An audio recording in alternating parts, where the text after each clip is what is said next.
नमस्कार दोस्तों, स्वागत है आप सभी का हमारे चैनल पौराणिक लोक पर। कंठ में विष, हृदय में प्यार, भोले बाबा करते सबका उद्धार। ओम नमः शिवाय, हर हर महादेव। मेरी प्यारी माताओं बहनों, जय भोलेनाथ। आप सभी को सावन मास की अभिनंदन, हार्दिक शुभकामनाएं। भक्तजनों, सावन का यह पावन महीना सिर्फ बारिश की बूंदों से नहीं बल्कि शिव पार्वती के प्रेम, तपस्या और आशीर्वाद से भीगा हुआ होता है। आज हम आपको सुनाने जा रहे हैं एक ऐसी ही अनसुनी, पवित्र और बेहद प्यारी कथा। भक्तजनों, शिव पार्वती के प्रथम मिलन की कथा जो सावन के पहले सोमवार से जुड़ी है। यह सिर्फ कथा नहीं है, यह वह पहला मिलन है जहां प्रेम ने खुद शिव को भी झुका दिया। तो कृपया इस कथा को शुरू से अंत तक पूरे मन और श्रद्धा भाव से सुनिए। क्या पता आज की कथा से आपकी भी मनोकामनाएं पूरी हो जाएं। भक्तजनों, बहुत समय पहले की बात है जब सृष्टि का आरंभ हुआ ही था। त्रिलोक में शांति थी, लेकिन एक अधूरी सी पुकार ब्रह्मांड में गूंज रही थी, और वह पुकार थी एक अधूरे मिलन की। जब शिव ने सती के शरीर को अग्नि को समर्पित कर दिया, तब से वे तप में लीन, वैराग्य में डूबे कैलाश के एकांत में जाकर बैठ गए थे। परंतु इस संसार का नियम है, जहां शिव है वहां शक्ति भी चाहिए। और शक्ति ने अपने शिव को पुनः पाने के लिए फिर से जन्म लिया। पर्वतराज हिमालय के घर में एक कन्या के रूप में, जिनका नाम रखा गया पार्वती। पार्वती बचपन से ही भोलेनाथ की पूजा करती थी। हर सुबह उठते ही वो शिवलिंग को जल चढ़ाती, बेलपत्र अर्पित करती और मन ही मन कहती है, महादेव, मैंने आपको ही अपना पति माना है। जब तक आप मुझे स्वीकार ना करें मैं जीवन में विवाह नहीं करूंगी। उनकी मां मैना देवी अपनी पुत्री की शिवजी के प्रति श्रद्धा और निश्चलता को देखकर अति प्रसन्न रहा करती थी। पर पर्वतराज हिमवान यानी कि पार्वती जी के पिता की आंखों में सदा चिंता समाई रहती थी। शिव जो तपस्वी हैं, जिनका विवाह से कोई नाता नहीं, वे भला हमारी बेटी को कैसे स्वीकारेंगे। लेकिन पार्वती जानती थी, प्रेम अगर सच्चा हो तो वह शिव को भी मोहित कर सकता है। एक दिन जब सावन का पहला सोमवार आया, सारी प्रकृति हरियाली से भर गई। पेड़ पौधे झूमने लगे, मोर नाचने लगे और आकाश में गहरा नीला रंग फैल गया। उसी दिन पार्वती ने मन ही मन संकल्प लिया कि इस सावन के पहले सोमवार से मैं सोमवार व्रत आरंभ करूंगी। मेरे व्रत प्रेम और श्रद्धा से शिव अवश्य मुझसे मिलने आएंगे। वो सुबह जल्दी उठती, नदी में स्नान करती, गीली मिट्टी से शिवलिंग बनाती और उस पर जल, दूध, बेलपत्र, धतूरा, शहद सब चढ़ाती। फिर वहीं बैठकर घंटों शिव का स्मरण करती। उनके व्रत इतने कठोर थे कि उन्होंने अन्न, जल और सुख आराम सब त्याग दिया। सिर्फ एक आस थी कि उनसे मिलने शिव अवश्य ही आएंगे, आज नहीं तो कल पर आएंगे जरूर। वहीं दूसरी ओर कैलाश पर बैठे महादेव एक गहरे ध्यान में लीन थे। लेकिन सावन की पहली बूंद के साथ पार्वती की प्रेम से भरी पुकार शिव के हृदय तक पहुंच गई। पार्वती जी के सच्चे प्रेम के कारण उस दिन उनके ध्यान में पहली बार कंपन हुई। शिव की आंखों में एक छवि उभरी, एक कन्या जो मिट्टी के शिवलिंग को सहेजते हुए बेलपत्र गिरा रही थी। उसके हाथ कांप रहे थे, लेकिन मन अडिग था। उसके नेत्रों में प्रेम था, त्याग था, समर्पण था। शिव मुस्कुराए नहीं, लेकिन उनकी चेतना में पहली बार पार्वती का नाम अंकित हुआ। एक दिन पार्वती जंगल में एक तपस्वी साधु को देखती है। वह उसे जल पिलाती है, चरण धोती है और पूछती है, आप कौन है प्रभु? साधु ने धीरे से उत्तर दिया, मैं वही हूँ जिसके लिए तुमने जीवन समर्पित किया है। पार्वती की आंखों से आंसू बह निकले और उनके चरणों में गिरते हुए बोली, प्रभु, आपने मेरी पुकार सुन ली। शिव ने उस दिन पहली बार पार्वती का हाथ थामा और कहा, तुम्हारे प्रेम ने मेरे ध्यान को भेद दिया है। पार्वती, तुम ही मेरी शक्ति हो, तुम ही मेरी अर्धांगिनी, मैं तुम्हें स्वयं स्वीकार करता हूँ। इस त्रिलोक के सामने इस सावन की पहली बूंदों के साक्षी में उस समय बारिश थम गई, फूल खिल गए, कैलाश पर पहली बार संगीत गूंजा। और आज सृष्टि ने देखा शिव और पार्वती का प्रथम मिलन, जो सिर्फ प्रेम नहीं था बल्कि शक्ति और शिव के एकत्व की शुरुआत थी। भक्तजनों, शिव ने तो पार्वती को हृदय से स्वीकार कर लिया था, परंतु अब यह बात केवल एक वन के कोने तक सीमित नहीं रह सकती थी। यह तो त्रिलोक के लिए एक अलौकिक उत्सव था।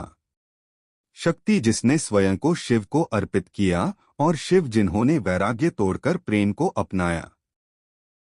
अब समय था शिव पार्वती के विवाह की घोषणा का, और इस दायित्व को निभाने के लिए स्वयं पहुंचे नारद मुनि।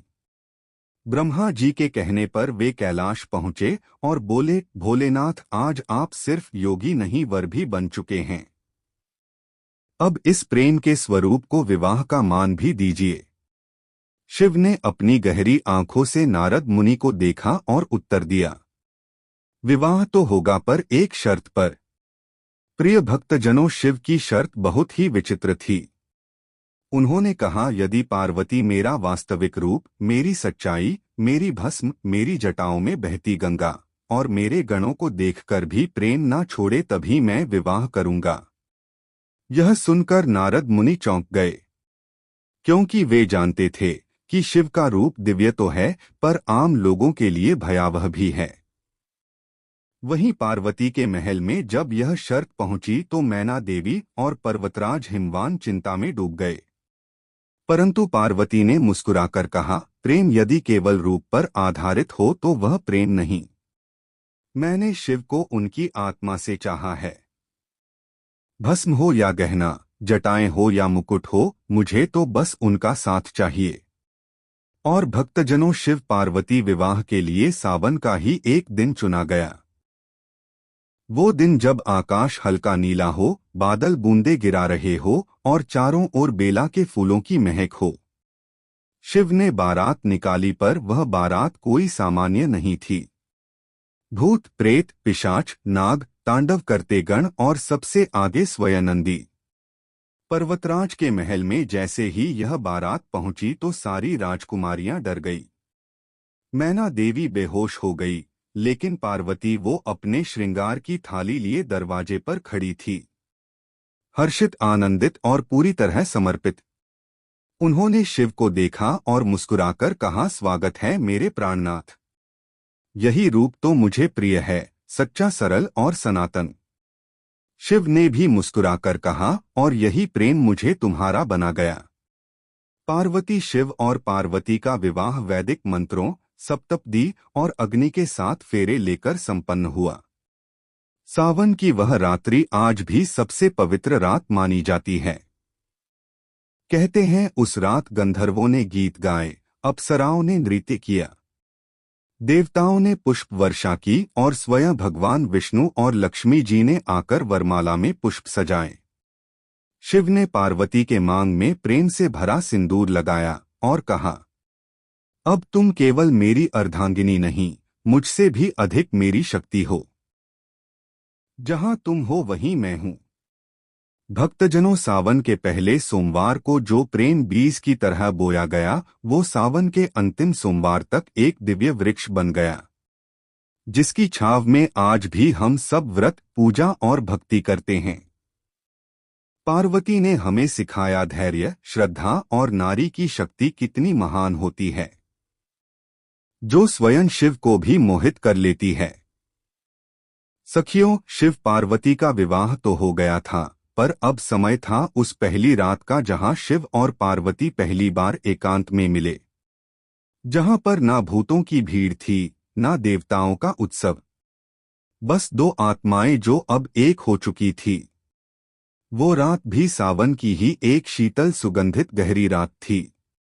बाहर मंद मंद वर्षा हो रही थी और अंदर दीप की लौ में शिव और पार्वती एक दूसरे के सामने बैठे थे। शिव जो अब तक योगी थे, कुछ मौन, कुछ गंभीर, परंतु उस रात उन्होंने अपने हृदय का दरवाजा खोला। उन्होंने पार्वती की आंखों में देखकर कहा, पार्वती, तुमने मेरे विरह को अपनाया, मेरे भस्म को श्रृंगार माना, मेरे मौन को प्रेम समझा। अब मैं तुम्हें अपने जीवन का सबसे बड़ा रहस्य सुनाना चाहता हूँ। शिव ने धीमे स्वर में कहा, इस सृष्टि में लोग मुझे संहारक कहते हैं, जो विनाश करता है, जो भस्म करता है। पर सच्चाई यह है पार्वती, मैं तब तक अधूरा हूं जब तक तुम साथ नहीं हो। तुम शक्ति हो, मैं शिव, तुम प्रकृति हो, मैं पुरुष, तुम ना हो तो मैं केवल निर्जीव चेतना हूं। पार्वती की आंखों से अश्रुधार बहस चली। उन्होंने कहा, प्रभु, आज मैंने नहीं, संपूर्ण स्त्री ने सम्मान पाया है। आज हर स्त्री यह कह सकेगी कि उसका प्रेम शिव को भी जीत सकता है। शिव ने मुस्कुराकर पार्वती का हाथ थामा और कहा, इस क्षण से हम दोनों नहीं एक हैं। जहां तुम जाओगी वहां मैं रहूंगा, और जहां मैं हूं वहां तुम सदैव विद्यमान रहोगी। भक्तजनों, उस रात केवल शिव और पार्वती का मिलन नहीं हुआ, बल्कि त्रिलोक में प्रेम की एक नई धारा बह निकली। उस मिलन से ही आगे चलकर हर स्त्री ने सच्चे प्रेम के लिए व्रत रखना सीखा। हर पुरुष ने सम्मान करना सीखा और हर सावन के सोमवार को वो व्रत आरंभ हुआ जिसमें कन्याएं शिव को पति रूप में पाने का संकल्प करती हैं। देवताओं ने घोषणा की, यह मिलन केवल शिव पार्वती का नहीं बल्कि भक्त और भगवान के बीच का प्रेम है। कथा यही नहीं थमी। जब यह पावन मिलन संपन्न हुआ तो स्वयं भगवान विष्णु और माता लक्ष्मी कैलाश पर आए। लक्ष्मी जी ने पार्वती को आलिंगन किया और कहा, अब सृष्टि की नारी ने स्वयं को जान लिया है।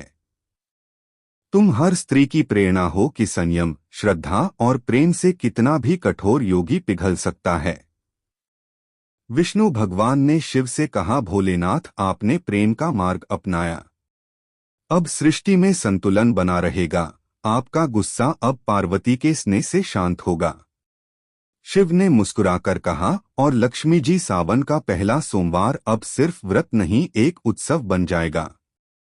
उस रात शिव ने पार्वती से वादा किया, हर वर्ष जब सावन आएगा, जब बारिश की बूंदें धरती पर गिरेंगी, जब कन्याएं बेलपत्र अर्पित करेंगी, तब मैं उनके पास आऊंगा, उनकी मनोकामनाएं पूरी करूंगा और उनके व्रत को प्रेम का प्रतिरूप मानूंगा।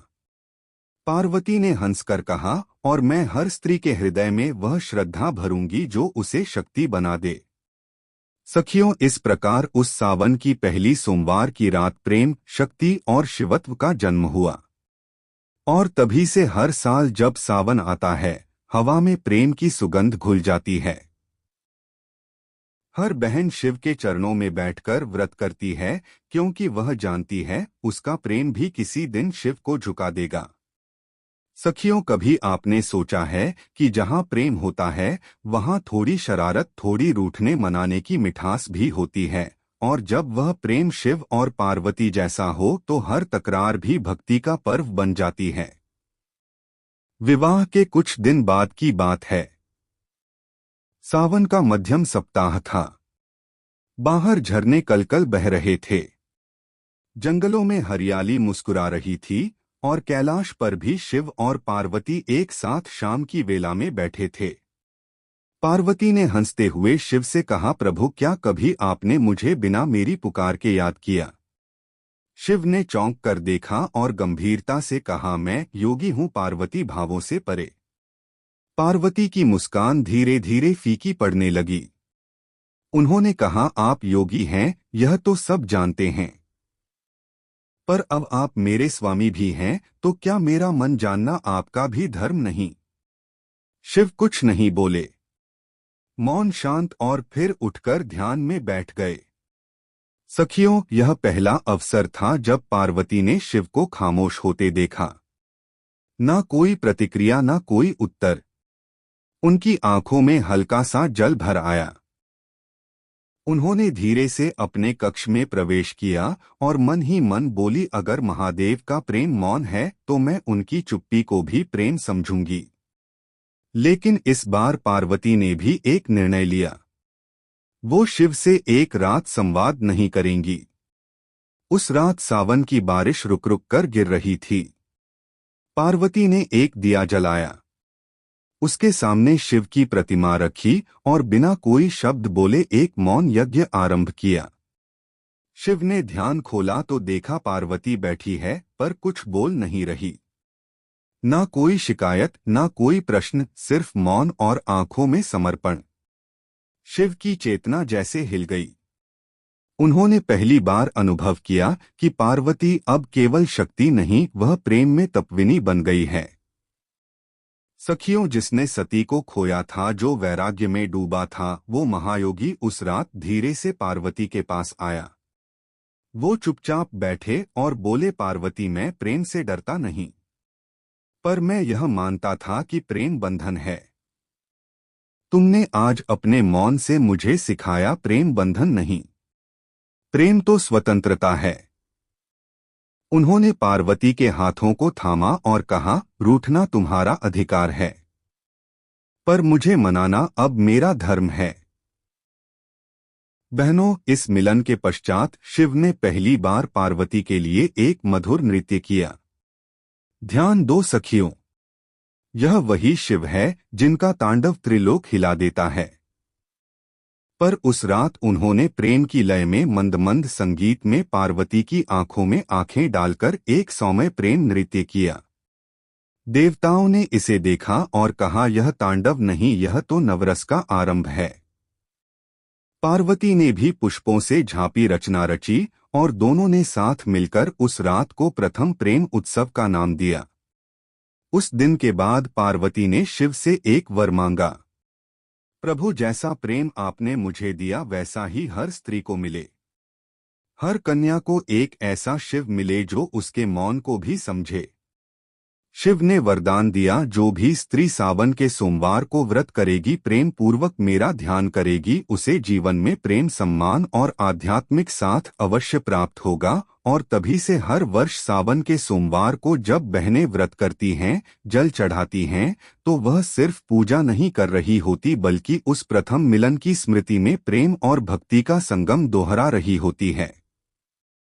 सखियों, अब कथा अपने अंतिम मोड़ पर है। वो मोड़ जहां प्रेम, तप, विश्वास और समर्पण एक रूप बनकर सृष्टि के सामने प्रकट हुआ, और वही रूप था अर्धनारीश्वर। शिव और पार्वती अब केवल पति पत्नी नहीं रहे, वे बन चुके थे एक दूसरे की चेतना के पूरक। एक दिन पार्वती ने भोलेनाथ से कहा, प्रभु, आपने मुझे स्वीकार किया, प्रेम दिया, परंतु क्या सृष्टि मुझे केवल आपकी अर्धांगिनी के रूप में देखेगी? क्या मेरा स्वयं का अस्तित्व नहीं? शिव ने मुस्कुराकर कहा, नहीं पार्वती, तुम अर्धांगिनी नहीं, तुम मेरी पूर्णता हो। और आज मैं तुम्हें अपने भीतर समाहित करके पूरी सृष्टि को यह बताना चाहता हूँ कि स्त्री और पुरुष अलग नहीं, एक ही ऊर्जा है। और उसी क्षण शिव का आधा शरीर पार्वती में विलीन हो गया और प्रकट हुआ वो दिव्य रूप जिसे हम आज अर्धनारीश्वर के नाम से जानते हैं। देवताओं ने वंदन किया, सृष्टि झूम उठी और सावन की वर्षा प्रेम की बूंदों में भीग गई। तो प्यारी सखियों, यह थी वो अनुपम कथा जहां प्रेम ने तप को जीता, समर्पण ने सृष्टि को नया रूप दिया और सावन के पहले सोमवार ने शिव पार्वती को एक अनंत युगल बना दिया। यही कारण है कि आज भी जब भी सावन आता है, हर बहन, हर कन्या भोलेनाथ से उसी प्रेम की याचना करती है जो पार्वती को मिला था।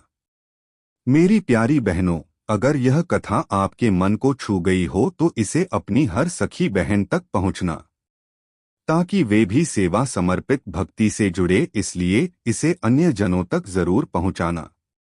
तो भक्तजनों, मिलते हैं अगली कथा में। तब तक के लिए अपना बहुत ख्याल रखना, और हाँ, हमेशा मुस्कुराती रहना, क्योंकि तुम्हारी मुस्कान में ही तो भोलेनाथ का साक्षात वास